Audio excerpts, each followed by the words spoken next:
The following program is brought to you by PodcastOne Sportsnet. The holidays are upon us all, and the NFL, college football, NBA, NHL, and now college basketball are heating up. There's only one place to get in on all the action: betonline.ag. Use promo code PodcastOne to receive a 50% sign-up bonus when signing up. And don't forget to try in-game live betting, where you can participate with all the action with every play. betonline.ag, your online sportsbook experts and exclusive partner of PodcastOne Sportsnet. The following program is a PodcastOne.com production. From Hollywood, California, by way of the Broken Skull Ranch, this is the Steve Austin Show. Give me a hell yeah. Hell yeah! Now, here's Steve Austin. All right, everybody, welcome to Steve Austin Show. I am coming to you from the mean streets of Los Angeles, California today. I'm coming to you from 316 Gimmick Street, my home compound. Sitting at my desk in my office where I got my aquamarine, big-ass, double-sided neon clock from the 1940s sitting beside me on a pedestal stand. I'm looking at a neon ram head across the way there. I absolutely love neon. I think it's the coolest shit in the world. Man, I tell you what, I got a good guest for you today. My buddy Ted Fowler, 361, is back on the show. We're talking fishing, we're talking hunting, we're talking dating, we're talking bullshit. That's what it is. It's a bullshit session with my buddy from South Texas. Ted Fowler on the show, representing Element Outdoors camouflage clothing line. Check them out at elementoutdoors.com. They got some cool shit. So Ted is joining me on the show. We're going to talk about Thanksgiving and tell some stories. Goddamn Ted. That son of a bitch is full of shit, boy. He's always got some good stories, and we got a couple of good ones for you today. So he's my guest on the show today. I'm getting ready to pack my ass up, and my wife, Mula, and Callie and I are headed down into Nevada for about 7-10 days, whatever, to check out the Broken Skull Ranch 2.0. And I think we're supposed to get some snow up there. And I think I got to get some shit done up there. I got a four-wheeler that's broke down. I got to get that son of a bitch in the shop to get it repaired. Holy shit, Mula, the alarm has just went off. Mula, ain't nobody out there. My damn dogs got this perimeter locked down at 316 Gimmick Street. They will bark at anybody that they see pass by underneath that damn door on my sidewalk. But heading down to Nevada for a couple of days, shoot the shit down there, probably go down to the shooting range. Jump on my Brute Force 750. I haven't ridden my four-wheeler down there. I've been putting a lot of miles on my mules and on my Teryx. But this time, I'm going to take my damn four-wheeler out and put some miles on that damn thing and head out to the shooting range. Maybe talk to my buddy Jim, see if he wants to go pop a few targets. Hell, you know what? I purchased a mountain lion tag when I purchased that mule deer tag not too long ago. I think I'm going to try to book a mountain lion hunt sometime in January if my brother-in-law is available. But anyway, that's a whole nother story for a whole nother day. I'm heading out of town. Ted Fowler is my guest on the show. There ain't no sense in me flapping my gums. I'm talking to Teddy for about an hour and 15 minutes. Nothing but pure bullshit and a lot of gold in there, too. So enjoy my conversation with Ted Fowler, 361. I will catch your ass next Tuesday as I come back and close the show after we get through this interview, obviously, with the breaks and everything else. But here is me and my buddy, Ted Fowler, 361, chopping it up. And that's the bottom line.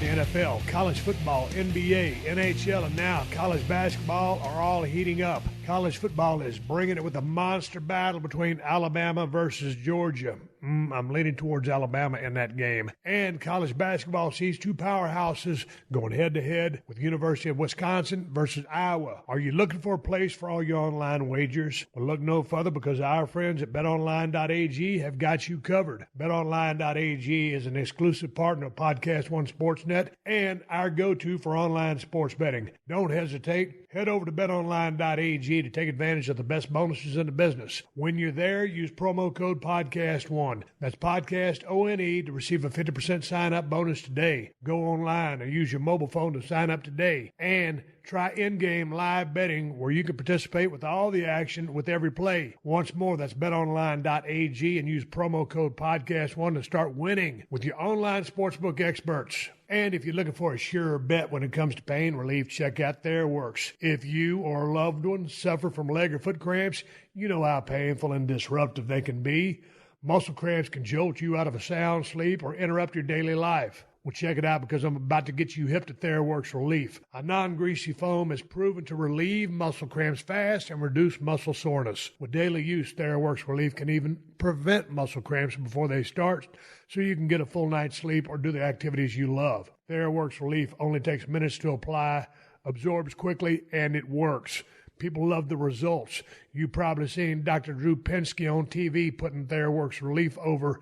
It's that efficient and respected. The holiday season is around the corner, so if you know someone who suffers with muscle cramps or muscle soreness, get them Theraworx. Theraworx Relief is the top choice for preventing and relieving muscle cramps.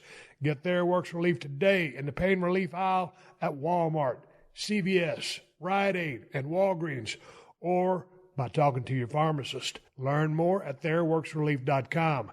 That's TheraWorx Relief.com. Check it out. This is the Steve Austin Show. Hey, can you hear me now? Hey, yeah. You cut out there. I had the mute button push.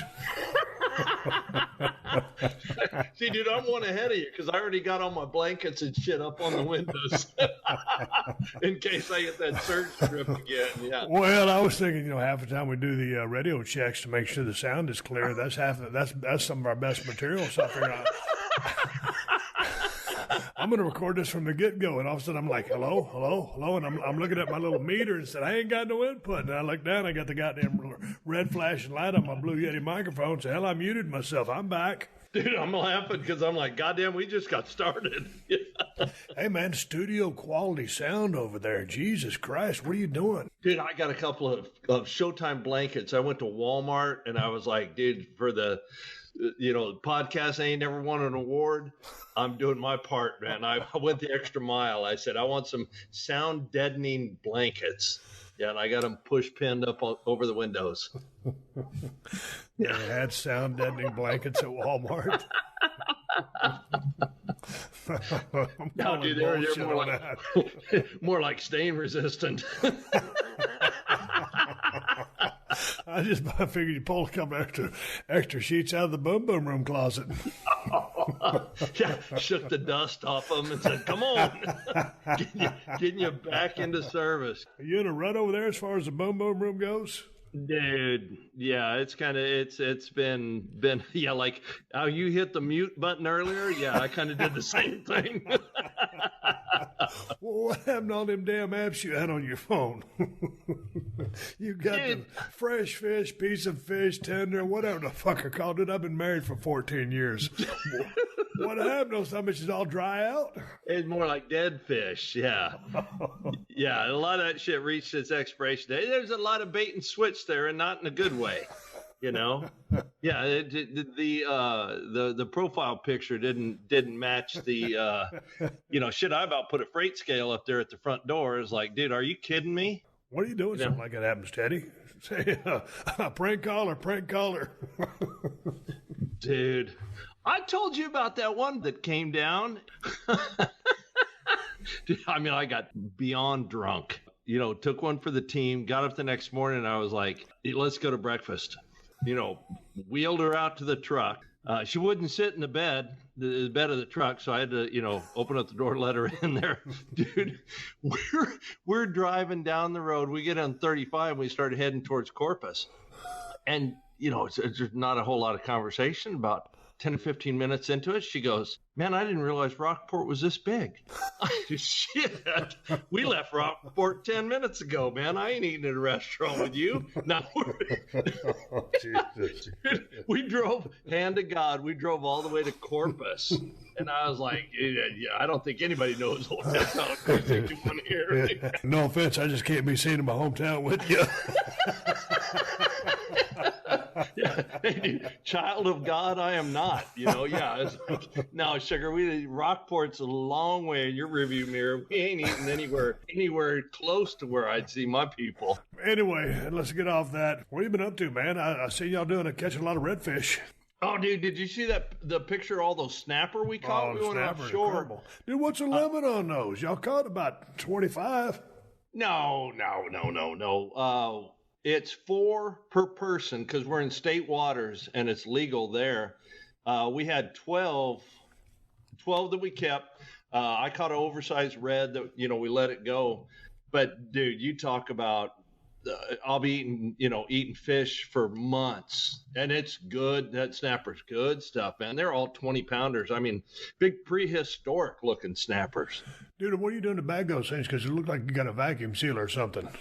Oh, dude, yeah, I got, the food saver. I'm like a little old lady over here, man. You know how quirky I am with my food. Like a little old lady that likes pussy. Yeah. Yeah. Yeah, you're a lot like a little old lady. Yeah, perhaps not the best statement, but notwithstanding that. Yeah, no, dude, I got one of those vacuum sealers, and I'm such a food nerd. I mean, I got a Sharpie, and I write what date, it was vacuum sealed and what it is. Like, I can't look at it and tell, that this is snapper, this is cobia, or this is, mahi, or this is trout, or this is red, but yeah, dude, I bring all that home. And on that last trip, I mean, we share everything with everybody on the boat. I'll bet I had 20 pounds of fillets, just of snapper, so yeah, my freezer is loaded. Dude, every time I grew up in South Texas. We grew up fishing down there, and most of what we caught was trout, redfish, sheephead, a couple of sharks here and there, and some other stuff. Every now and then get some goddamn, what is that? What's that? Skipjacks. Yeah. What the hell is a cobia? A cobia is like a ling fish. Dude, it is a solid fish, light colored meat.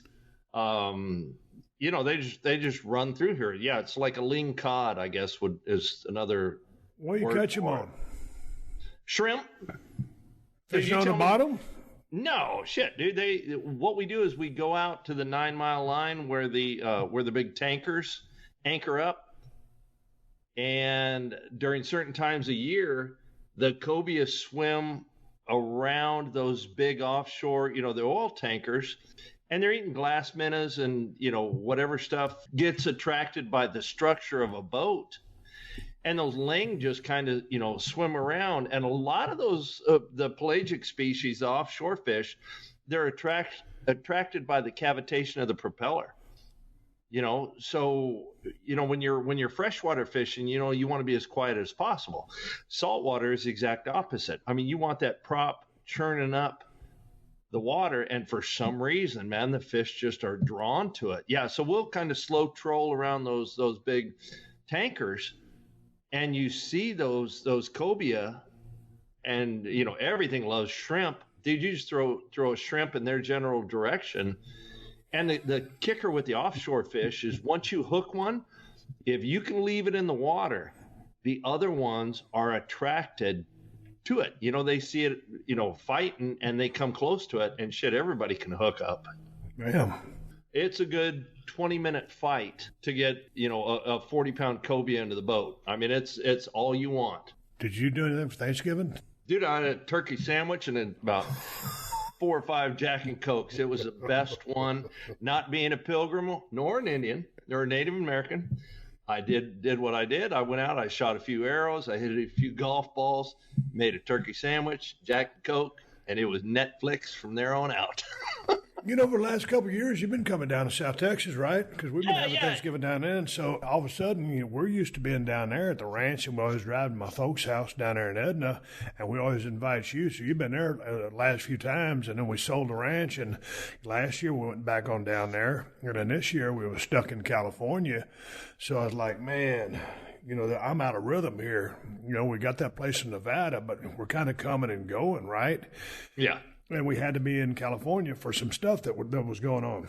So Kristen's mom tells Kristen, I'd like to go see my brother. And I hadn't seen him in a long time. So her part of the family, Kristen's cousins and all this other stuff, or I don't know, whatever it is. But the one dude, CH, man, you'd love him. He's 72 years old, man. That guy is right up our alley, man. He sit there and drink, and he's just a one-line king. And he's kind of old and craggy, and he's just hilarious.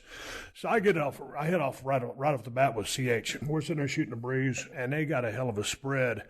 And we're down there, and one of Kristen's cousins is in the restaurant business. So, dude, I've never seen this before in my life. We're in San Clemente, California. San Clemente, California, it's the first time I've ever been there, 75 miles south towards San Diego. So I'm sitting there thinking, man, we're in Los Angeles. We've never been in Los Angeles, damn near my entire existence up here, because we've all been in South Texas. And now I'm going to be in Los Angeles, out on the 405, trying to get somewhere with 8 million other motherfuckers trying to get somewhere. So we Uber Kristen's mother down from Thousand Oaks. She gets here. She gets settled. We load up. We get in a Jeep Grand Cherokee, and we start going to San Clemente with the other 8 million motherfuckers that are out on the highway. Dude, we're sitting there going anywhere from 10 miles an hour to 5 miles an hour, and every now and then we'll burst up to 20. And, dude, it's just touch and go, bumper to bumper traffic. And I'm thinking, fuck, not going anywhere for a while? Right. Pull my Snickers bar out of that fucking center console, and I'll start eating it. We finally get to San Clemente. I'm talking to CH. I meet the whole family. They're cool as shit. But going back to Kristen's cousin, who is in the restaurant business, he has a 17-page manual about when, because they already did a lot of prep the night before, like everybody does. There's a 17-page manual that is time-coded. This is when you do this. Here's the materials. Everything is on time. And Kristen's job was the mac and cheese, which she started at promptly 4 o'clock. And we were going to eat promptly at 5 o'clock. A 17-page manual, and they're outside cooking a turkey and cooking a ham. I ain't never seen an assembly line like this, and I've never seen a 17-page manual because my mom used to just wing it all, and somehow, because she was mom, it all came to be just like it was supposed to be. Ends up, we ate at 5:04, Teddy, with a 17-page manual, only 4 minutes tardy. It was pretty goddamn awesome, and the food was great. And so we had a great time, but one of the things was Kristen's mother has a miniature Cocker Spaniel. And the dog's name is Mindy. And Mindy's old. And Mindy is deaf as a doornail. She can't hear shit. Bless her heart. And, of course, we've got Mula, who's 5 years old. We've got Callie. And she's a maniac at a year and a half. And so all of a sudden, you know, when Marlene, Kristen's mother, gets over here, Callie's just giving that dog a hard time. And then the dog is fighting back, chasing Callie. And Marlene says, well, I don't know if we should leave them together while we're gone. Is there anything we can do with Mindy? I'm thinking, well, I got a pistol in the safe. So I'm thinking, God damn, man, what are we going to do? We, couldn't just left her in a kennel or, out on the back porch in 1,000 Oaks, or could we hire a dog sitter or something like that?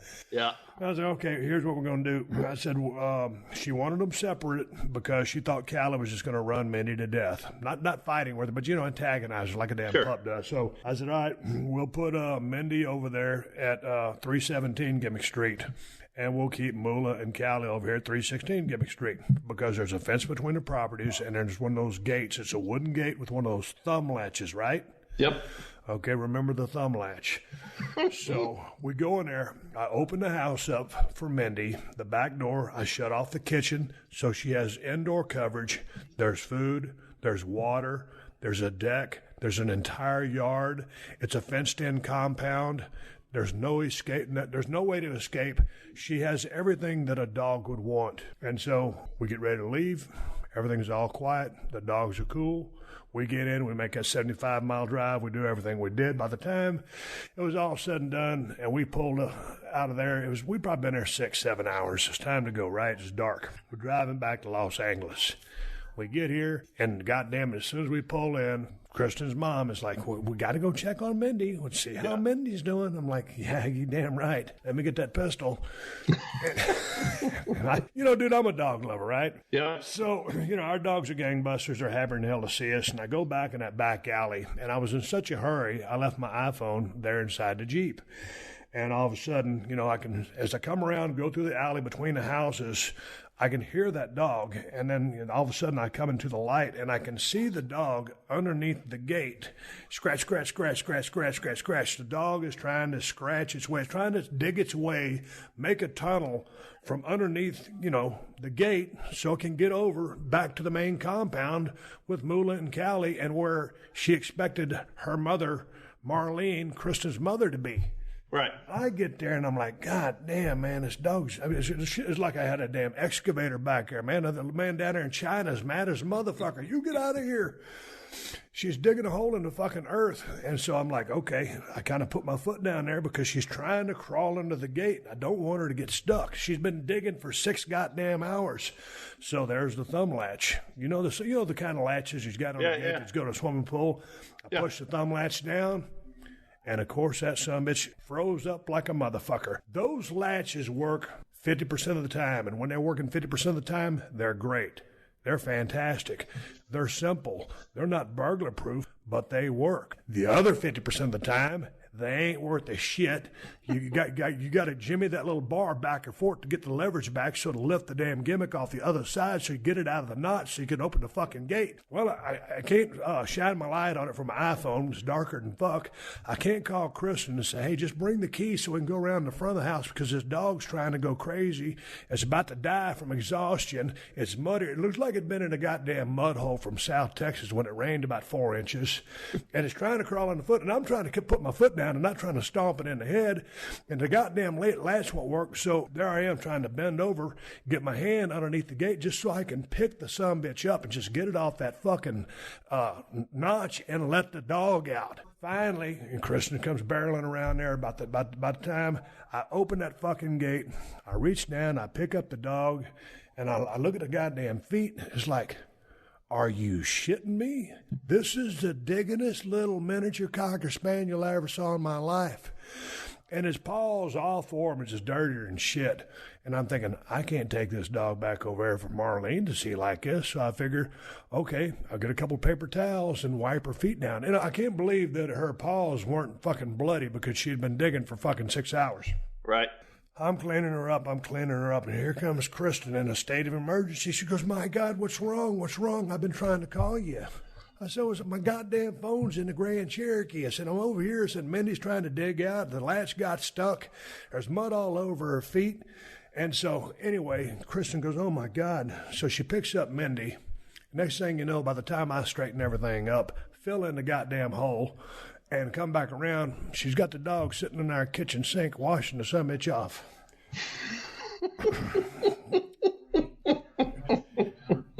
Her mom's about to flip out because she's worried about how stressed out Mindy was. She didn't think nothing about how stressed I was. I had driven 75 miles in rush hour traffic to make her destination, throw down some turkey, had a great time.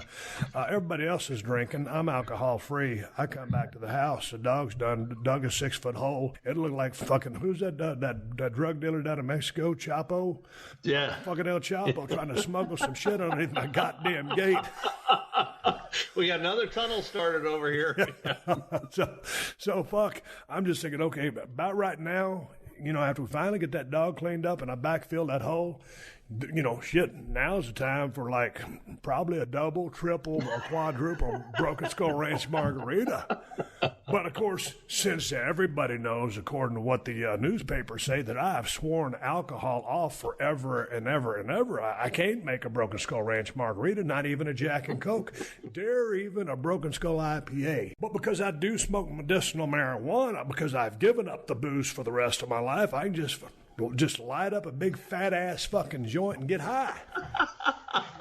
I was going to say, there's always heroin, Now, the Lord hates a quitter. Just move over to something else. So since I'm not actually smoking dope, the thing I got to settle for right before bed is 2 droppers full of my bilingual melatonin. Dude, what the fuck is that? Dude, you ain't never taken melatonin for sleep? It's just no, man. I drink whiskey. It's a healthy alternative. It is not alcoholic. It's just like you can get like pill form, gel cap form, or like I got the sublingual kind. It's a little dropper. You put it underneath your tongue, and basically nothing happens.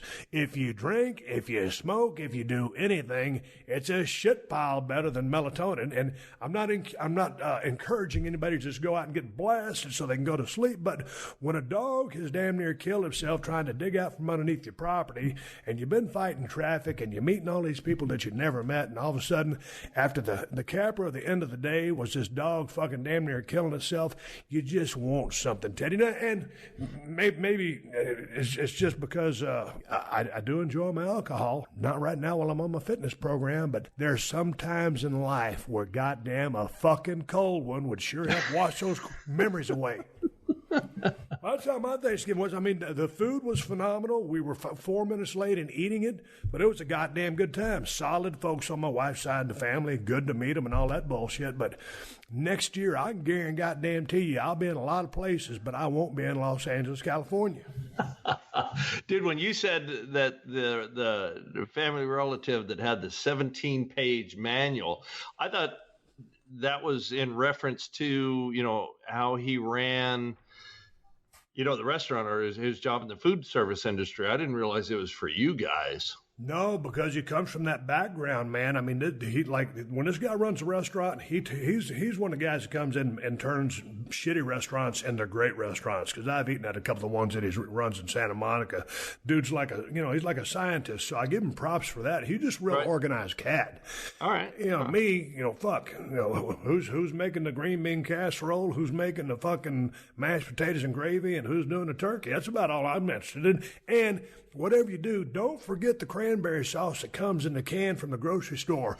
Don't get that fresh berry shit. Get the kind that's shaped like a fucking can. That's it. And that's what they had. Like Jell-O. So my Thanksgiving was, I was thankful to still be alive, thankful to, not in harm's way from the fires out here. Hadn't been a big earthquake, so it was cool to be around people. But other than that, man, goddamn, I would have rather been in South Texas. Has it been cold down there yet? You know what? We get a couple of days where it's, I think it's cold. At nighttime it's down into the 40s, and the high during the day. Like our high today was about 61, 62, somewhere around there. Tomorrow's supposed to be 70, but we haven't got a substantial cold front yet. It'll drop down for 3 days where our lows are in the, high 30s, low 40s.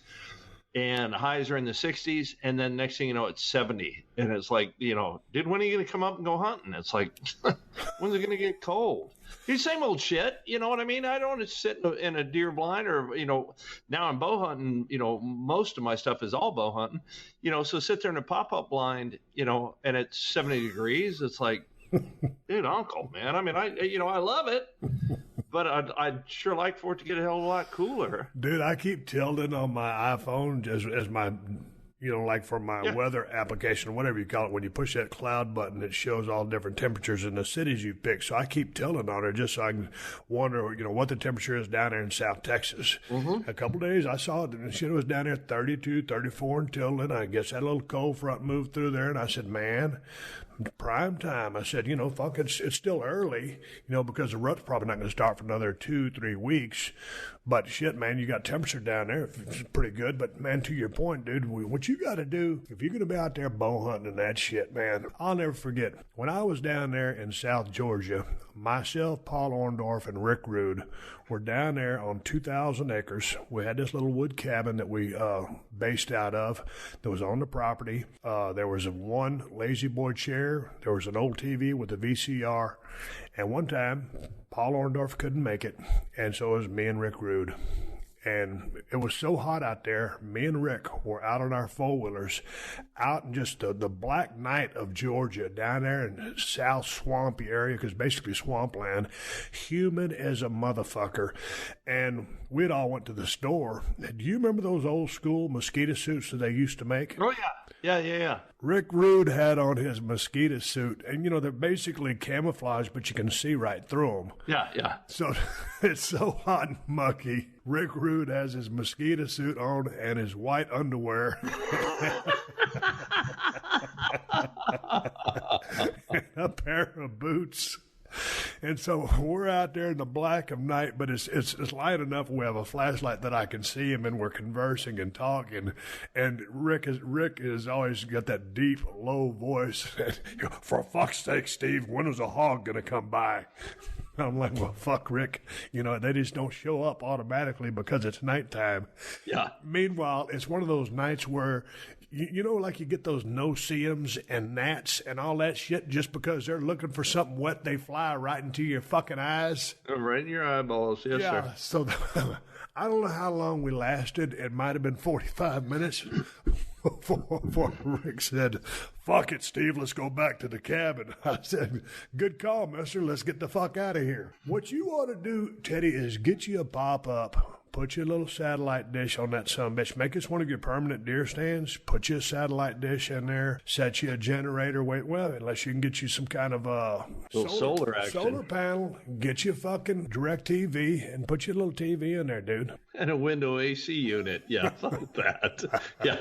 No, dude, I mean, tomorrow it's supposed to be in the 70s. I mean, we were going to go, well, that's another funny story. We were going to go offshore tomorrow because, Ray had an opening in his schedule, as did Andy, the guys I always go fishing with. We were going to go offshore, going to be in the 70s. Well, the seas are too crappy.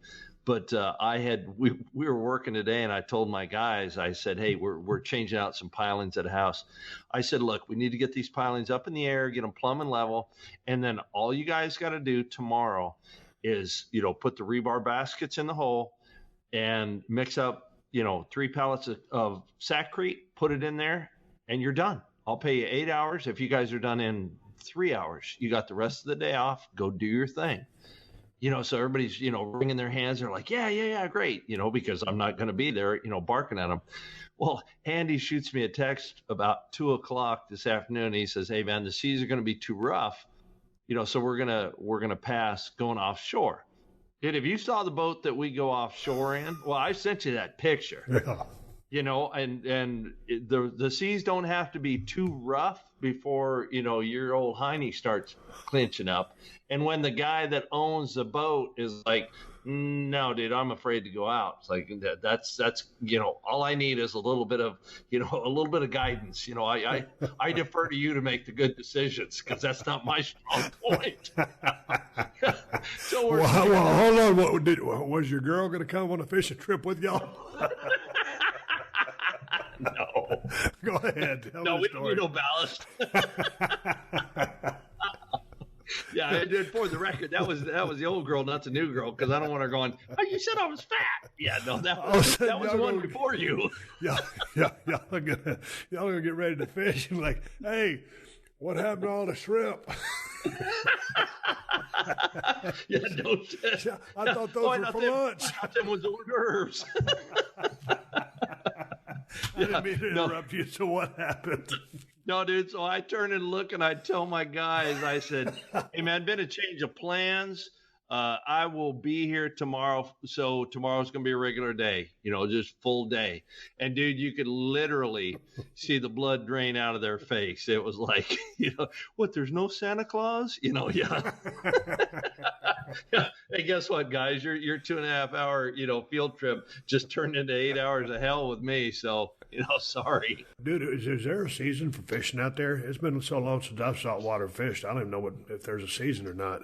You know what? The snapper that we're going for, there's state waters and there's international waters. So if we stay within, like it's a 8 or 9 mile line, we're in the state waters. But if you venture out past that, you're in international waters, and they have conflicting seasons. Go figure that. Where and here's the hypocrisy of it. If you go into international waters, the bag limit is 2. If you stay in state waters, when the season's open, the bag limit is 4. So it's confusing as shit, and it's, I hang out with those guys that are fishing guides. I don't study up on all of that stuff. They're like, hey, dude, we're going to go out here and we're going to catch, cobia. They're like, all right, what's the limit? And, where do we go? That's about all I know to it. It's too confusing. Dude, when you get out there in the waters, man, international waters, national waters, state waters, whatever kind of waters it is, man, it's like when I'm hunting in Nevada, when I'm out there with Mitch. Man, we're hunting Unit 034. Right across the road is Unit 032, or right there behind his house is Unit 022, and then the next unit's, and you're talking about, most of those units anywhere between 750 and 1,500 square miles. Right. But all of a sudden, you could be, like I said, across the road, and you're in the wrong unit. You shoot a deer, you get busted over there in the wrong unit, you're fucked. So, I don't know. I guess I'm lucky or fortunate enough to be hunting with Mitch, so I know what the fuck I'm doing. In Texas, when you're hunting private land, it's just a little easier because you know what boundaries you're in. It takes a little bit of the guesswork out of it. I do. And when you're out there on the ocean, it's all about what your numbers are on your GPS coordinates. Those guys they have those nice GPS units, and oh shit, not the ultrasound. I'm thinking about yeah, dude, that's how fucked up I am. A vibrator. yeah, Ray's got a vibrator on the dash when it goes off. Yeah, now they've got the sonar thing. So the depth and the bottom reading. And all of that stuff is basically like a map. It's a damnedest thing. And those guys can see on the map where we're going, and there is a line drawn on it. I mean, obviously, there's no buoys or anything out there. So you just kind of, you rely on your electronics, how far out you are. Hey, man, every now and then, like when we was out there hunting in Nevada, man, Mitch was ribbing us one time, and he turned the key. You kind of gimmick, turn your key, and it doesn't start. Yeah. Because he's not turning the key all the way. He was fucking with us a little bit. I was like, man, I really don't feel like walking back 25 miles to the staging area to get in the truck to come back and get this buggy on a trailer and then drive 50 miles back to the house. As long as you guys been out there fishing, and I remember breaking down a couple of times out there in Puerto Cana with my father, dude, when you get stranded out there in the Gulf of Mexico, you're pretty well fucked. With all of your travels with the guys that you run with, have y'all ever come across anybody that was SOS or 911, or y'all had to pull in? No, dude, we've been real fortunate in that aspect. And there's a deal called CTOW, which if you've got, a satellite phone, because once you get so far offshore, you lose cell coverage. So you have to have a satellite phone. But there is a company called CTOW, and you can buy an annual membership for like, $500 or something. And if you break down, they'll come out to wherever you are and haul you back. Now, if you have not bought that and you need to get towed in, dude, it's kind of, catch as catch can. I mean, they they'll pull up and say, goddamn, we're a long ways out. It's probably about, I'd say about $850 to get you guys back to shore. Well, shit, what are you going to do? How much will you guys sell me an oar for? It's like, fuck $850. Christmas is right around the corner. No, if you don't buy that insurance policy, they can basically name their price. And that's why Weasel got into it. Weasel got his towing license. And I'm like, dude, you got more money than Croesus. What do you, why did you do that? And he's like, oh, man, it's fun. You pull up on people that are broke down, and all right, I'll tow you back short. It's $500. It's like, yeah. But in answer to your question, fortunately, I have not been out, where we've had any mechanical failures. Now, on Ray's boat, he has dual tanks, and it does not automatically shift over from one tank to the next. So when we leave, he's carrying 120 gallons of fuel.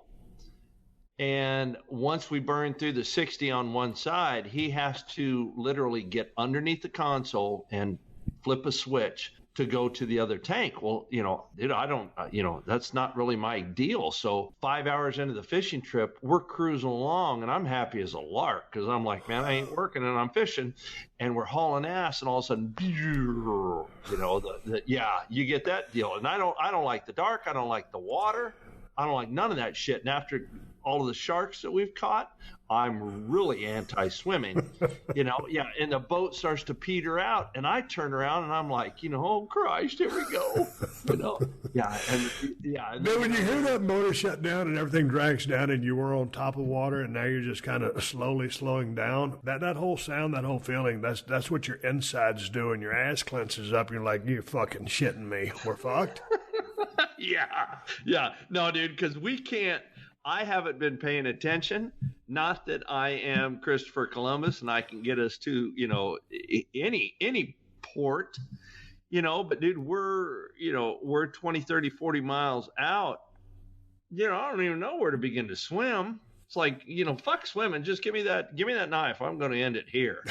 Because I ain't got to tread water. I've seen that stuff on, on the movies, and poor people that are down scuba diving and the boat leaves without them and they show up and, encircled by sharks. Fuck that. Yeah, no, I know how this is going to end. It ain't going to be good. Dude, when that happens and the sun has just come up and you're about to enjoy a glorious day of fishing, the boat craps out and like, well, what do we do? We ain't got no oars, ain't got no radio. Well, we just wait till the stars come out and find out which way to go. Yeah. Boy, that sounds real encouraging. Alexa isn't the only one with breaking news. Make sure to hang around at the end of this podcast for the latest breaking headlines on the AP News Minute. Podcast One Sports is your home for the Underdog Sports Network. Join Chris Horwoodell and friends each week as they cover the biggest stories in sports with shows like Tales from the Association, the Underdog Sports NFL Show, and You're Wrong and Here's Why. You can't rely on draft picks a lot of times with quarterbacks. There's 4 to 5 quarterbacks drafted in the first round that are complete busts. Check out all these exciting shows on the Underdog Sports Network every week on Podcast One or wherever you get your favorite podcasts. This is the Steve Austin Show. You almost offended me a while ago when you said sea tow. I thought you were talking about my former girlfriend in Puerto Cana. We used to call her the sea toad. So, baby girl, if you listen to the podcast, he wasn't talking about you. I love you. Yeah, meet me Don't at ask her Luby's how we in call Pitt Corpus. Don't ask her how or why we call her the sea toad.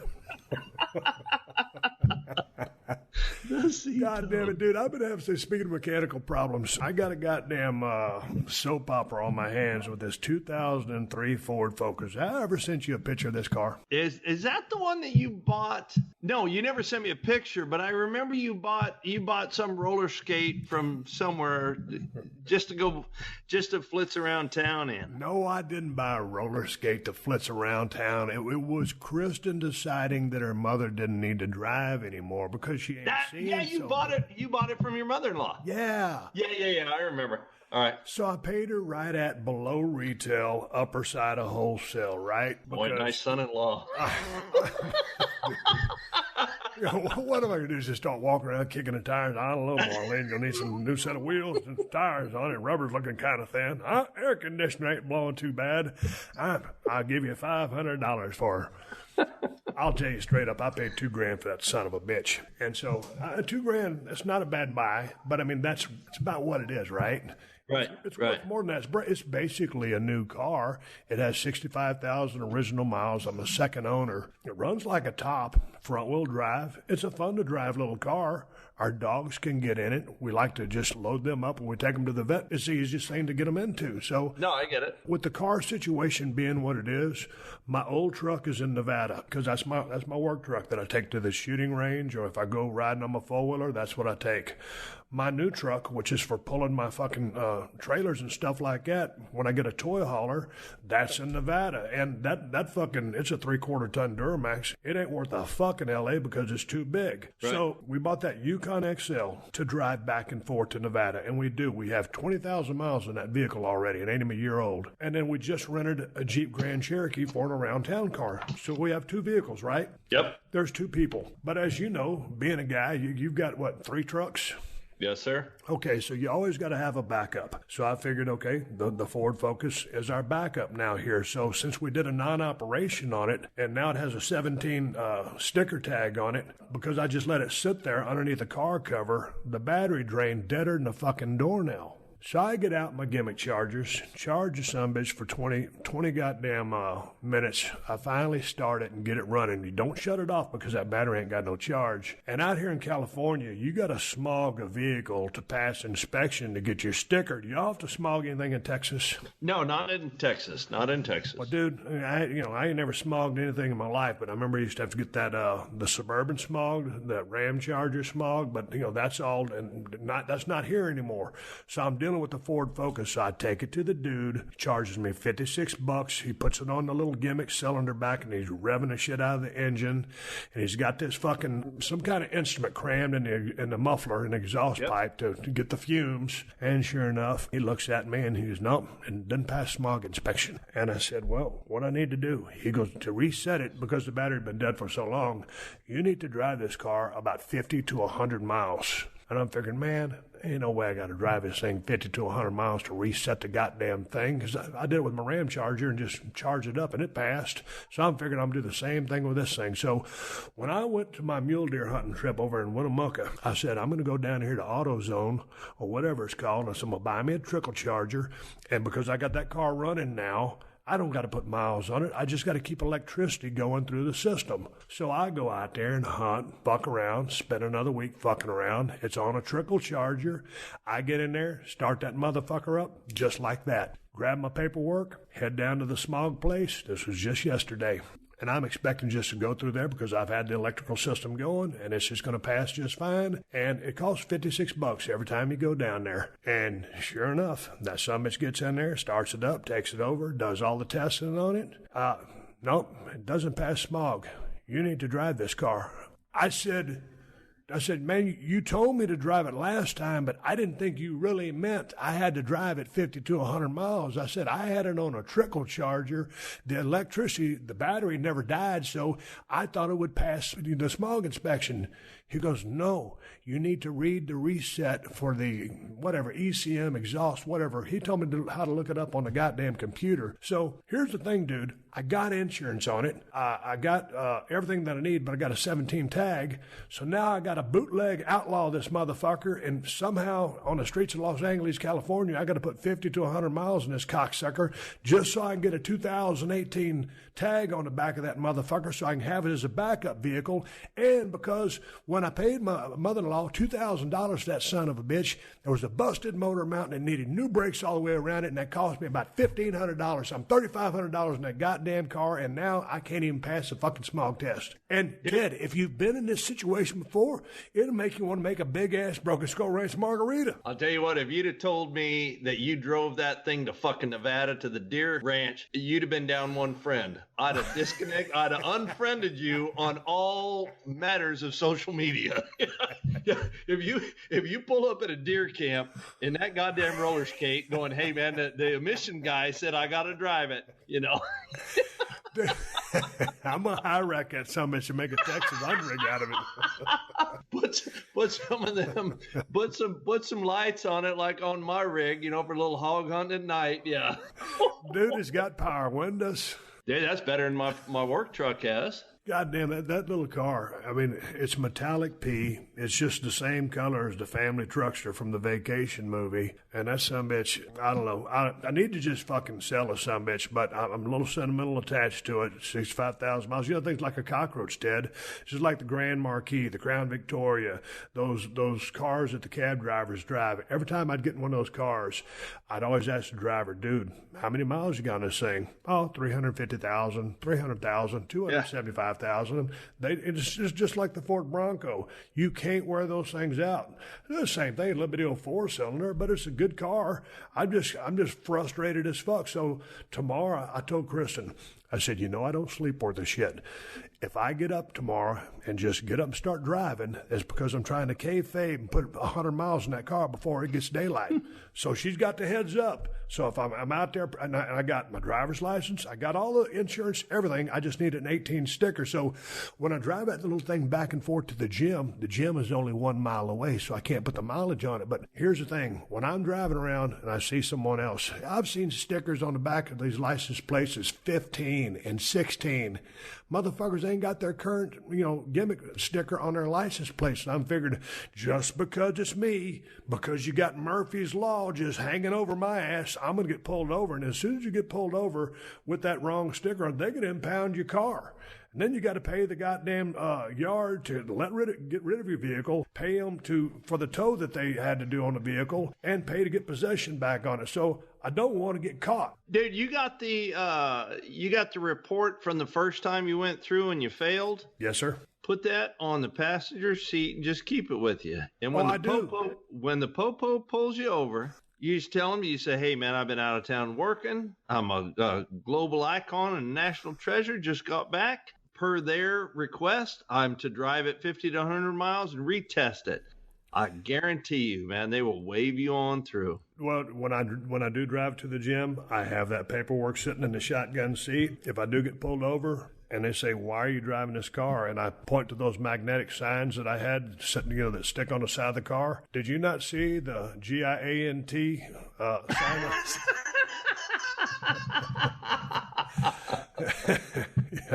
Yeah, so I got that going for me. Dude, what about an electric vehicle, man? What's your thoughts on that? Electric vehivel. Man, I ain't got no time for an electric vehicle. Oh, you old outlaw. Shit, man. Someone was telling me, I was talking to Kristen today. She was telling me some plant, I was reading an article on Motor Trend or something like that.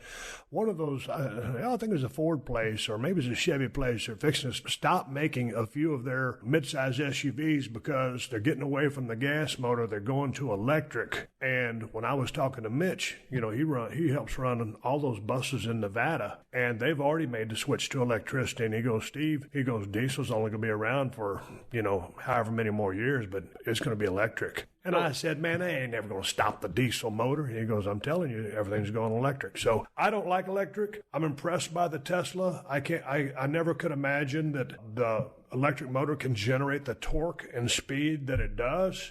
Right. But for me, I'm old school. I like a fucking gas or diesel motor, end of story. What's your thought about them? Because they got them running around all over the place like here, and the hybrids, but you don't see as many in South Texas as you do here in Southern California. No, dude, I wouldn't have an electric vehicle shoved up my ass. I'm like you, man. I'm gas, and I'm actually looking towards buying a diesel truck. Just being a good old redneck, doing my thing. But I wouldn't go electric. I mean, I could see where if you're in a big city, that may be beneficial, I guess. But I've never really ridden in one, so I can't speak. But the way you were going, you mash down on the foot feed on the gas and a regular engine, you'll feel that torque. I don't know if an electric vehicle has the ability to create that much torque and give you that, that speed that you need. Dude, I'm telling you, remember I did a podcast with Gabriel Iglesias, Fluffy, and he came over and he had just bought one of those Teslas. And he goes, hey, man, he goes, if you don't believe me, get in. Hey, I'll take you for a ride. Dude, he took me around the block right here in Marina Del Rey, and he floored that sumbitch, and it was 0 to 60 in about 4.5 seconds. It will set your ass back. Astonishing is what it is. And you can hear that motor, but it ain't got no exhaust. It's just weird. And it's got this gigantic, the damn navigational screen is as big as my laptop computer here. Very crystal clear, but the thing was fine. I mean, the dude that owns PodcastOne, he goes back and forth to his crib in Montecito with one, and he absolutely loves it. But when you tell me, Steve, you can go probably damn near 500 miles in your diesel pickup truck, and then you say, hey, but I can just pull over at 500 miles, throw some diesel in it, and keep going. Yeah. And then you got 250 mile range on an electric vehicle, and then, I got to pull over and charge this bitch up for 12 hours. Fuck that. And this is being, I mean this, I'm serious about this. I'm leaving the biggest fucking carbon footprint I can, and I'm not trying to offend anybody or tear up the earth, but that's just the way it is. Dude, what if you go out, what if you drive that electric vehicle all day, go out to dinner, have a couple of mixies, and you forget to plug it in, and you get up in the morning, and you have your oats, and you do your workout, and you're like, all right, man, I'm going to go into town, and you jump in that thing and turn the key, and it goes, because you didn't put it on the charger. Now what? You ain't going to jump start it like old dirt bike. No, you just had to tell your boss saw you was late. You had to ride your blender. Yeah. No shit. No shit. Yeah, let me... Dude, God damn it. I don't know. I'm not an electric car guy. No. Man, well, you got anything good coming up? You got what do you got? You got a convention coming up for Element Outdoors with the camo line? Yeah, man, we've got the ATA show, which is the Archery Trade Association show, and it is in Louisville, which, I've never been there. And it's like the second or third week in January. And if I'm not mistaken, it ought to be pretty fucking cold. And that does not set well with the South Texas boy. But, it snows in Louisville, doesn't it? Man, we used to go there every Tuesday night and work at the Louisville Gardens. And as many times as I was there, I remember one time we was in Nashville and we was in Memphis, and there was a big whiteout. I mean, it was just a crazy snowstorm, and I don't know if the show was canceled. We got stranded at a Waffle House, myself, Dutch Mantell. I think Chris Champion was there, and we sat there with our thumbs up our asses forever. But I don't know that Louisville is necessarily known for snow or that cold of weather, but I think you'll like the town. It was a great town to wrestle in, so it'll be a good town for you to visit if you ain't never done the Bluegrass State. No, dude, I've never got anywhere close to that. But yeah, I'm looking forward to that. It'll be my first, my first event with Element. I'm not so sure, what capacity I'm expected to play, sit there in the booth and, I guess just showcase the camo and just talk to people. Oh, which dude, is, man, yeah, you that's shoot cool. the breeze. Those things are so fun. Well, you went to the SHOT Show with me in Vegas at one time, so, I mean, you'll blend right in and fit right in. I mean, fuck, you love to hunt, you like camo, and y'all got some good camo. Y'all got any new patterns? Or you been kayfabing, dude? You said you was going to send me a couple of double X's of fucking Element Outdoors finest camo, the latest, greatest. I keep going out there looking for the FedEx guys. Dude, you ain't got a package from Ted Fowler 361 with some Element camo? Dude, keep your eye on the horizon because your shit is on the way. I'm telling you, hand to God. I called up Chris today, and he said that Ange sent some of my stuff out, sent a bunch of stuff out to Mitch. He's a big fan of it. We sent some stuff to you. But we signed a licensing agreement with Realtree, so we're printing one of their patterns, and then we've got our own stalker and covert, which, depending on where you live, I mean, if you're, if you're in the West, stalker's the way to go. If you're in the East, where it's a little more green, the covert is the way to go. No, dude, but there's the here's the best of it. Got 2 T-shirts up on the website, man.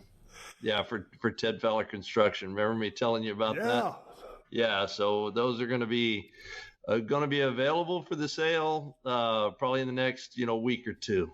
Yeah. So we'll see how that goes. What website can they find the Ted Fowler Construction shirts on, and what about the Element Outdoor site? That's the elementoutdoors.com, www. But it's good stuff, man. I think you'll be impressed. I mean, dude, I've always liked the patterns. They make good stuff. You just got to get the word on the street out there so you can move some of it because it's good stuff. Dude, and Chris Nalick he's a good cat, and he really does his homework. And a bunch of the improvements on the Generation 2 line as opposed to the Gen 1 stuff, which is the first stuff that came out, dude, it's more user friendly, and dude, it's priced right. You know what I mean? I have a hard time looking at some of the high end camo stuff and thinking you cannot possibly hunt better in a $500 jacket as opposed to a $200 jacket. Should I rather buy a $200 jacket and spend more money on a rifle or a scope than buy a bunch of that high-end, bougie shit. But that's the redneck in me. Dude, I'm pretty thrifty with the dollar still, and all the badass camo that I bought because I was waiting on my Element stuff is underneath my Carhartt. So, that's why I told Chris. I said, "Hey, man, he's like, what do we send Steve?" I said, "Send him some of those quarter zips, which you'll dig because you're a dry fit guy." Yeah. I know you don't wear long pants, so we didn't do that. I said, "Man, send him a bunch of them quarter zips. What about a hoodie?" I said, "No, man, he big old, muscle bound, can't lift his arms up over his shoulders. Hoodies don't go your way." Sent you a midweight jacket, dude, which I think you'll dig. I really do, because there's no hood on it. It's got Permaloft interior, the insulation inside of it, dude, and it's warm. I mean, it's solid, and it's got the no slip silicone gimmicks up on the shoulder for your rifle sling. You know how you're always bucking that up when you're walking and it's sliding down? Damn right. Yeah. No, I think you'll dig it. And there's this Rust-Oleum product called Never Wet. It's kind of like Scotchgard. The jacket is not waterproof, but it's water resistant. And when you get stuff on it, be it rain, blood, or any body fluid, I'll leave that up to you. It just beads up, and you can just wipe it off. You know what I mean? Where it doesn't seep through. I wore my jacket the other time we went offshore, and on purpose I sat on the front of the boat and catching all that ocean spray. I was dry as granddad's scalp. I mean, that thing, it didn't leak in at all, and I was toasty warm, but I'm like, Chris is doing a good job because it's good shit. Dude, two things. Yeah. I want to cover that non-slip gimmick on the shoulder for the gunsling because when Mitch said, "Hey, man, go out there with Royce, walk up this mountain, go across that ridge and come down. We'll pick you up on the other side, see if there's any mule deer up there on that mesa." I said, "All right," as I took off in my high-tech Magnums and my pair of shorts with Royce, the human billy goat. Motherfucker, my 260-pound ass walking at 6,000 feet altitude. I'm used to sea level, walking on flat ground, trying to trek after this guy. I was huffing and puffing. I got my 300 Win Mag slung on my shoulder, and that Carhartt's a great jacket, but I just had just like a nylon sling, and that motherfucker, you don't want to carry nothing. You just want to walk up the mountain. That's bad enough, and that gun kept slipping off. So I said, "Fuck I might as well just took a sling off and threw it in the brush." Yeah, I had to carry that motherfucker, everywhere I went because it just kept falling off my shoulder. So I can dig the gimmick for the shoulder sling. And one other thing about the hoodie, after I was out there in Winnemucca, and all of a sudden we're kind of hunting that mid-range stuff, that lower stuff down in kind of like, I call them valleys. Then when all of a sudden when that wind starts picking up and you come over the top of those mountains, and if you can't find some rocks, some outcroppings or something to get behind, dude, that wind is blowing 70, 80 miles an hour. So that's when I learned an appreciation for the hoodie, because I've never been a hoodie guy my entire life until this past hunt in Unit 034. And that wind starts blowing like a bitch. You want one of those things to flip over your head when it's coming from behind you so you don't get pelted by that wind. So now I can actually dig the hoodie. Don't worry about sending me one, but I got one, but send me the fucking camo. Dude, our hoodie, we put a quarter zip on the front of it because they're a little taxing to get over the top of your head and your arms and stuff, man. With that quarter zip attachment, and dude, I'm telling you, these things are wind proof. I had my hoodie on yesterday. Worked about 2/3 of the day, and I got hot and I started sweating inside of my hoodie. I took it off. I threw it in the cab of the truck. I got in the truck this morning, and I went to put my hoodie on, and the inside of it was still damp from perspiration. That's the insulating quality of that thing. I mean, dude, and you talk about priced right. If you check it against some of the other camo apparel, dude, our shit is priced very user friendly. And it works, but give it a shot. Read some of the reviews. Price for the working man. Check it out at elementoutdoors.com. Hey, man, but before we sign off, Teddy, I had to give you a quick story. I was telling you the other day, man, I told you a while back I had these 3 spots on my face that when I went to the dermatologist with Kristen, this is my public service announcement for guys that are idiots. So I had these 3 spots on my face, and the doctor said, hey, man, I need to take a sample of that. That doesn't look very good. So I took a sample and comes back. He goes, that's like basal cell skin cancer. You're going to get that cut off. So I said, oh, okay. I said, is it serious? He goes, well, you need to get it addressed, but, it's going to just start spreading like wildfire and all that stuff. Not so fast, but you need to get it looked at. So I finally booked me an appointment. I went in yesterday, and I got one spot right between my fucking eyes. When it would flare up, it just looked like almost like a red rash. And it's maybe about 3/4 of an inch long, right? You've probably seen it back in the day. And so anyway, I go in there, and it's called a Mohs surgery, MOHS. There's some kind of technology I can't get into. I'm just telling everybody to go get their skin checked. So anyway, I go in there, and the doctor, he's going to remove the tissue. So basically, I'm laying there on a table. He gets his blue pen, and he draws a rectangle between my eyes. So I'm thinking, he goes, you want to see what it looks like? I said, yeah. So he hands me a mirror. I look in the mirror as I'm laying on my back, and there's a rectangle drawn on my forehead between my eyes. I said, all right, cool. So the deal is they cut the tissue out, and then they biopsy it, whatever, they test it, and if it comes back positive, then they got to keep cutting until they get into the clean stuff. So they take the stuff off my face. I go in the waiting room, hang out. And there's other people doing the same thing. It's like a rotation thing. I go back in, they cut some more. I go back out. They call me back in. I'm thinking, God damn, we're going for round 3. They said, no, we're in a good spot here.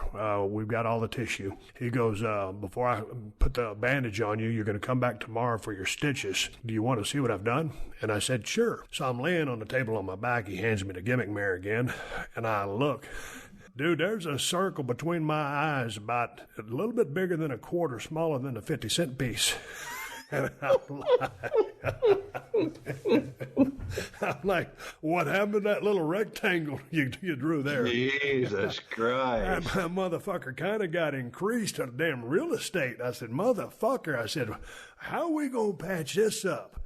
And he says, well, we're going to make 2 slits right here on the corners of your eyes, and then I'll pull this skin together. I said, God damn, it ain't enough skin to pull together. He goes, no, by the time I finish, there will be. So anyway, sure enough, today at 1:30, I go in for my damn stitches. I don't know why they wait a day, but when they're doing this, Teddy, as he's cutting, because it's in your forehead, and you've seen times when you gig yourself in a ring, you bleed like a stuck pig. Yep. So you can imagine when the doctor's cutting on your forehead with a goddamn scalpel, and I got all this fucking lidocaine in my forehead, so I don't feel nothing other than the fact that it felt like a bunch of yellow jackets stung me in the head like I was cleaning out a deer stand at the Broken Skull. I said, goddamn, doc, put them yellow jackets away. I had to grab my damn leather gloves and start beating on him. So he shows me that damn, I got that damn circle, and I go in there today, and he starts numbing me up again. And while they're cutting to get all that blood from, bleeding, they've got this, it's not a laser beam. It's like they just touch it to the skin. It's like a hot thing. It cauterizes it. Right. It stops the bleeding, but it smells like, when we were kids, we grew up in the cattle business, so we'd go out there and we'd be branding cows and stuff like that, and you smell that singe of hair. And so I'm laying there, and I keep smelling this singe of flesh and stuff like that, and I'm thinking, damn, Doc, I said, I can feel you doing something, but I don't see you putting any stitches in. He goes, oh, I'm not putting the stitches in right now. I'm just cauterizing this and stretching this skin and getting it ready to stitch up. So anyway, dude, I was there for about 45 minutes laying on that table, and he goes, well, you want to see, what I've done? I said, yeah, goddamn, the rib's on me. Let's go ahead and check it out. Dude, from that circle in the middle of my forehead, he cut up my forehead because when you draw the skin together, obviously, you need some slack.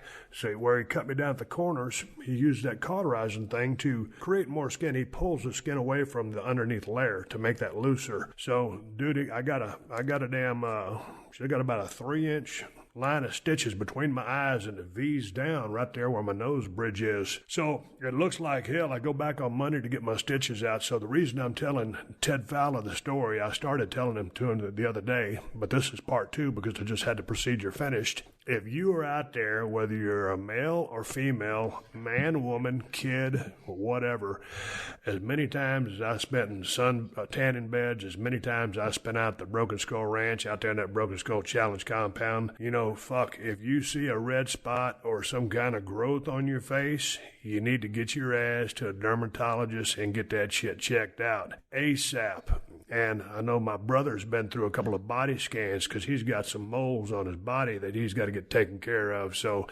it's a heads up for me, a PSA. If you see some shit on your face, don't neglect that shit. Don't put it off. Go see a dermatologist and get your ass checked.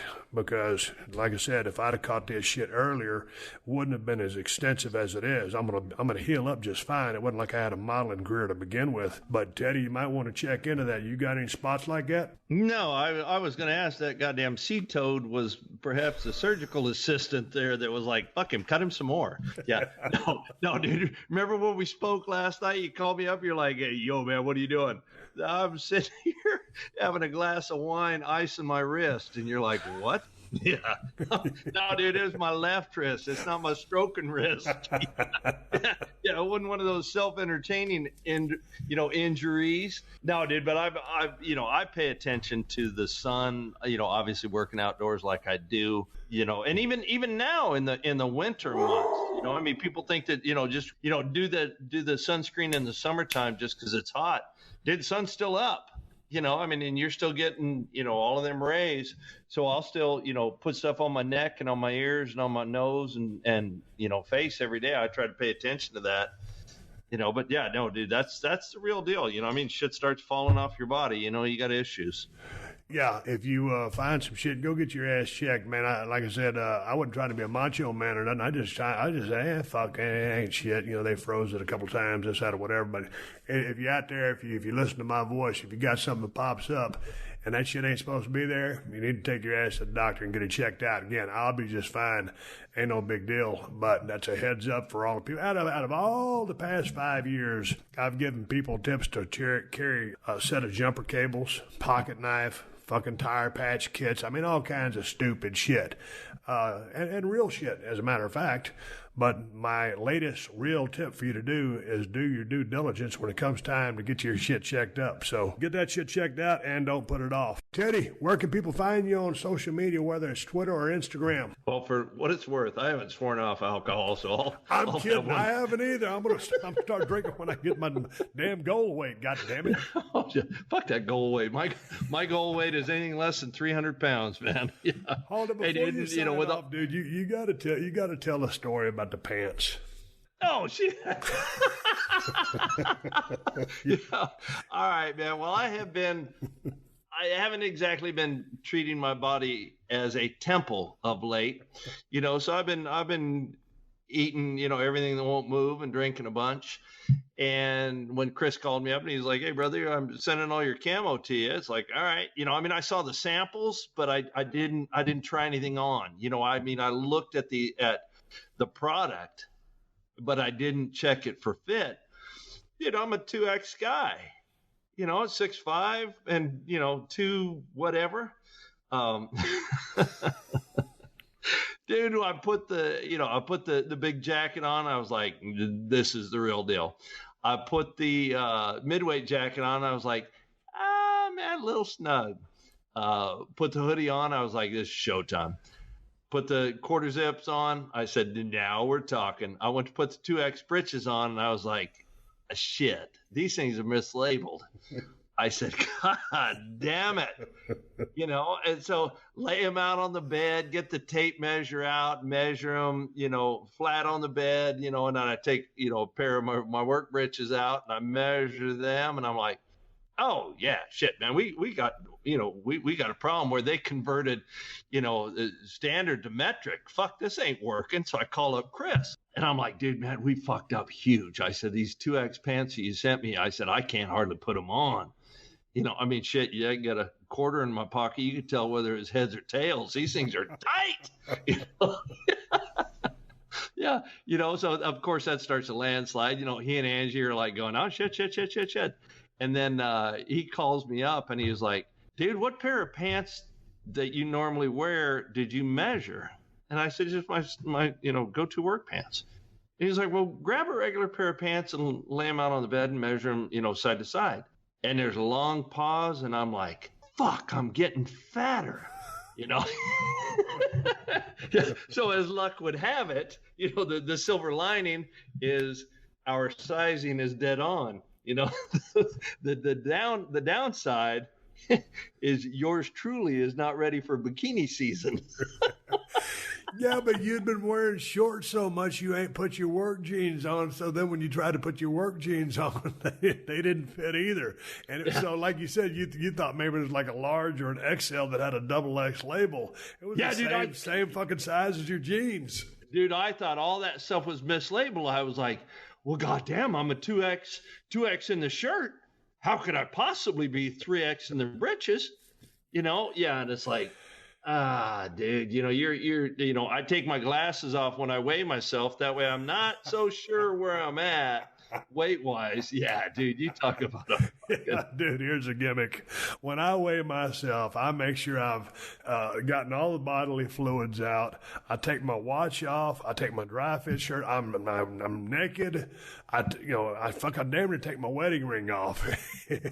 Anything I can do to lighten up, because I can see those big ass numbers down there. And Ted, here's just my last tidbit of information, because I've been there and I weigh more than you do. When you're 6'5", you can still be a fat ass. Dude, I get up in the morning, roll out of the sack, take them dogs out, feed them, and I already started my coffee. I'll come in and I'll drink my coffee and turn on a little news, and I'll walk around and I'll be like, man, this coffee take a hold. I'll go in and drop the kids off at the pool, and then I'll weigh myself, because that's gotta help. Yeah, I ain't weighing myself until I take a dump. Yeah, you talk about pathetic. It's like, no, dude, it couldn't possibly be half of that, that half tray of, chicken enchiladas you ate last night, and the 4 Jack and Cokes. That couldn't be coming into play. Dude, when I've drank my coffee before, I'll get my food scale out, fill up 2 glasses of water that are in my coffee mugs, and I'll actually weigh the coffee that I drank and subtract it off the weight if I've drank it. And then if I happen to shit like a crippled goose, I'll guess whatever I dropped in the hopper and subtract that from the total to get my new total of what my net weight should be. So, yeah, dude, weigh-in is a very serious time over here at the Austin compound. Dude, I'm thinking of, in going grams to pounds, so I can at least feel a little bit of loss. Dude, a little bit of loss. In the hopper, that's pounds. When I'm looking on that scale, though, I'm about a gram. Yeah, no shit. Hey, dude, it was good catching back up with you. All right, dude. It's always good to talk to you, man. Good luck with the Element Camo line. All right, man. I appreciate it. And like I said, man, we got, give it a look. Give it a look. I'm not going to say, good or bad. Just give it a look. And, if you like it, buy it. If you don't. Yeah. About as honest as a man can get. Guys can be terrible at taking care of their health. Whether it's a knee injury, a bad back, or something worse, guys are usually more comfortable rubbing some dirt on it than seeing a doctor. The same is true for erectile dysfunction. Studies show that 70% of guys who experience ED don't get treated for it. Thankfully, our new sponsor, Roman, is here to help. Roman is a one-stop shop for diagnosing and treating ED online. ED often means that something else is going on in your body. It could be an early sign of high blood pressure, high cholesterol, diabetes, and obesity. That being said, it's best you get yourself in check. Roman offers a quick and easy online questionnaire, which is then reviewed by Roman's network of U.S. licensed physicians. If appropriate, they'll prescribe brand name medication that ships directly to your door. No awkward conversations, no waiting rooms, no inconvenient trips to the pharmacy. And Roman offers you, the patient, control of your dosage and various brand options through your personalized online dashboard. Just for listeners of the Steve Austin Show, go to GetRoman.com/Austin to receive your first month of medication free. One more time, that's GetRoman.com/Austin for your first month of medication free. Check it out. All right, let's give a shout out to my man Diamond Dallas Page and DDP Yoga. I've been doing my regular workouts with the DDP Yoga Now app, and I'm a few months in, and I'm feeling like $1 million. And I'm feeling way better than I used to feel. I'm more limber. I'm more loose than ever before. I feel fantastic, and I definitely got some better core strength. If you weren't already aware, DDP Yoga has not only transformed the lives of a global icon and national treasure, but also one Mick Foley and Chris Jericho, who's still going strong at 47, as well as helping rehab injuries for WWE superstars like Bobby Fish, Drew McIntyre, and AJ Styles. DDP Yoga can work for all ages, all weights, and fitness levels. It's a kick-ass cardio workout that will dramatically increase your flexibility and strengthen your core like never before, all with minimal joint impact. Just for listeners of the Steve Austin Show and just in time for the holiday season, DDPY is offering its biggest discount ever with 30% off DDPY workouts in the DDP Yoga Now app. This massive sale is happening right now from November 19th to November 30th. And to boot, you will still get 3 months free on the app with any DVD program purchase or 7 days free on any app subscription. This offer is only available at ddpyoga.com/Austin, and this sale ends tomorrow, so get on it. And check this out. DDP's upcoming book, Positively Unstoppable, The Art of Owning It, is now available for pre-order. Filled with lessons from Page's life that share his own struggle to find his calling, overcoming one obstacle after another, Positively Unstoppable is a Bible for anyone who needs to be re-inspired to follow their dreams and take real action towards the things that matter most to them. Positively Unstoppable will be released January 15, 2019, and is available for pre-order anywhere books are sold. All right, everybody, give me the go home cue. It's time to wrap up this podcast and ride off into the sunset. Before I go, I want to thank my buddy Ted Fowler 361 for coming on the show, shooting the breeze, talking about fishing, hunting, all kinds of bullshit. And check out the badass camouflage at elementoutdoors.com. Great patterns, great stuff, great concealment. Good luck with your hunting. And, hell, half the time, well, 3/4 of the time, well, 90% of the time, I wear camouflage every single day. So you ain't got to hunt to wear Element Outdoors camouflage. Just go check it out. They got some slick-ass patterns. Before I get into closing this podcast down, got some stitches in my forehead. Had some basal cell, whatever things, gimmicks removed because I had a little red spot up there I've been looking at for years. If you or a loved one, or if you spot something on your wife or your husband, something that shouldn't be there, go get that summit checked out. It could be some form of skin cancer, and you need to get that addressed. I got my shit addressed. I'm all good to go, 100%. Just wanted to share that out there. I know guys can be knuckleheads and think, hey, man, I'll put this off for another day. Get your ass down to a skin doctor if you find something like that, and that's the bottom line because you heard it from yours truly, me. Hey, man, I got a badass IPA. I'm going to drop it for you. Broken Skull IPA. I've been flapping my gums about this beer for 3 years. It's a good fucking beer. It's the best IPA in the United States of America, and that's the bottom line. No ifs, ands, or buts. Made by El Segundo Brewing Company, 140 Main Street in El Segundo. If you fly into L.A., hang a left, go 4 miles, and go to 140 Main Street and get you something fresh out of the draft or buy some bottles to take with you. It's also at Whole Foods and Total Wines if you live in Southern California.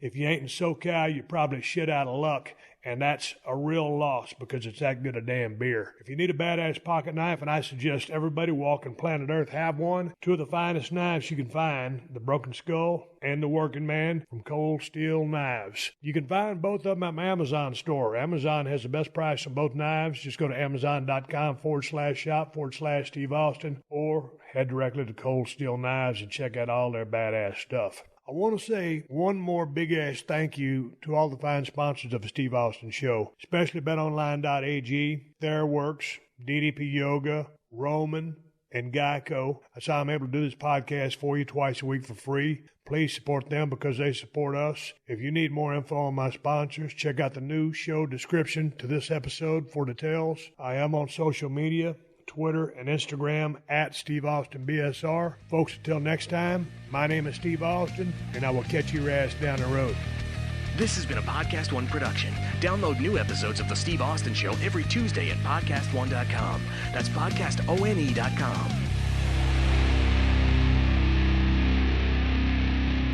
before we ride off, a quick message from our friends at Geico. Go to geico.com, and in 15 minutes, you could be saving 15% or more on car insurance. That's right. Save hundreds of dollars on car insurance at geico.com. Extra money in your pocket? It may just be the most rewarding thing you do today.